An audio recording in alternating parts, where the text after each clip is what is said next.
किछ सुनबोने के लिए हो किछ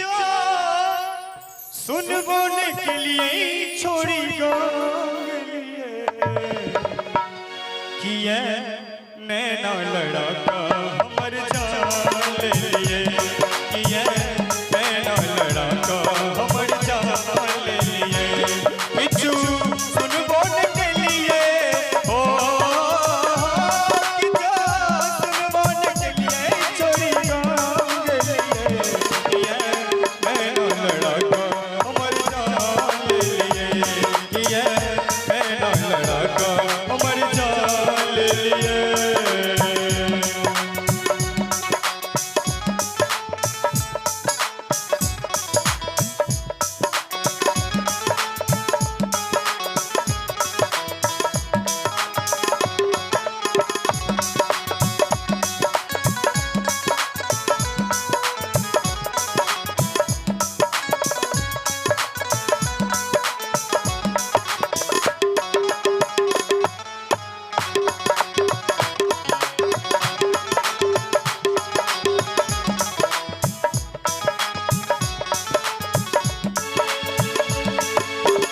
जहिया तो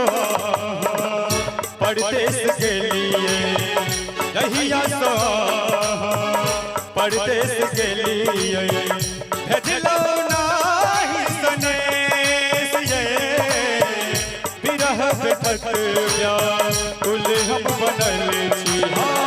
विरह व्यथित व्याकुल हम बनल छी साहब कतेक हम कले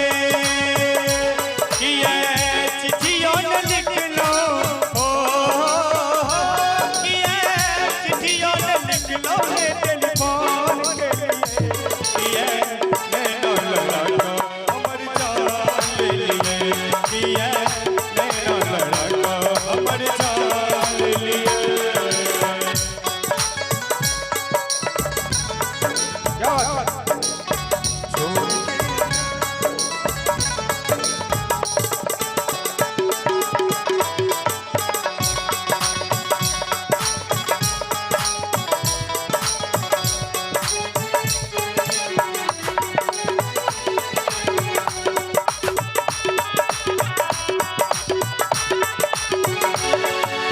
खनिया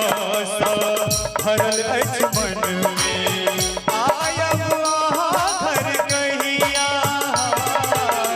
सदिखनिया सा भरल अछि मन में आयब वहाँ घर कहिया कतबो करब मन खैब कहियो आहा सनीर मोहिया किए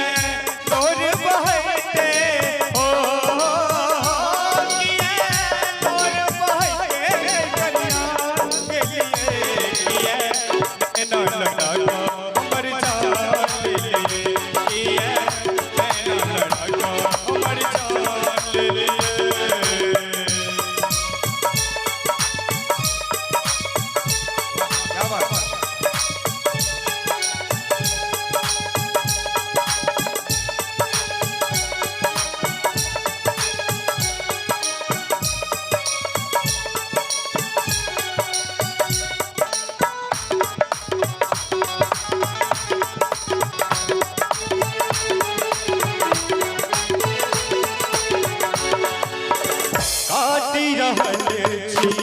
अहाँ बिन प्रीत